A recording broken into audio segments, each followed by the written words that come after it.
Exodus. Chapter 40. The Lord's tent is set up. The Lord said to Moses, "Set up my tent on the first day of the year and put the chest with the 10 Commandments behind the inside curtain. Bring in the table and set on it those things that are made for it. Also bring in the lampstand and attach the lamps to it. Then place the gold altar of incense in front of the sacred chest and hang a curtain at the entrance to the tent.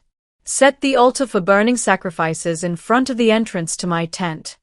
Put the large bronze bowl between the tent and the altar and fill the bowl with water. Surround the tent and the altar with the wall of curtains and hang the curtain that was made for the entrance. Use the sacred olive oil to dedicate to me the tent and everything in it. Do the same thing with the altar for offering sacrifices and its equipment and with the bowl and its stand. Bring Aaron and his sons to the entrance of the tent and tell them to wash themselves. Dress Aaron in the priestly clothes, then use the sacred olive oil to ordain him and dedicate him to me as my priest. Put the priestly robes on Aaron's sons and ordain them in the same way, so they and their descendants will always be my priests." Moses followed the Lord's instructions. And on the first day of the first month of the second year, the sacred tent was set up.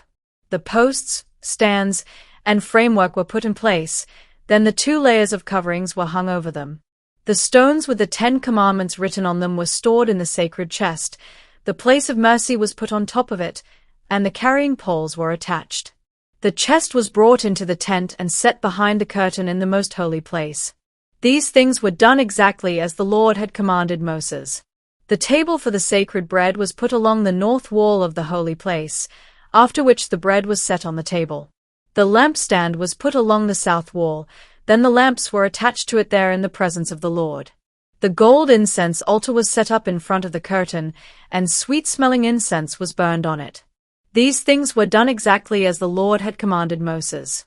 The curtain was hung at the entrance to the sacred tent. Then the altar for offering sacrifices was put in front of the tent, and animal sacrifices and gifts of grain were offered there. The large bronze bowl was placed between the altar and the entrance to the tent. It was filled with water. Then Moses and Aaron, together with Aaron's sons, washed their hands and feet. In fact, they washed each time before entering the tent or offering sacrifices at the altar. These things were done exactly as the Lord had commanded Moses. Finally, Moses had the curtains hung around the courtyard and at the entrance. The glory of the Lord.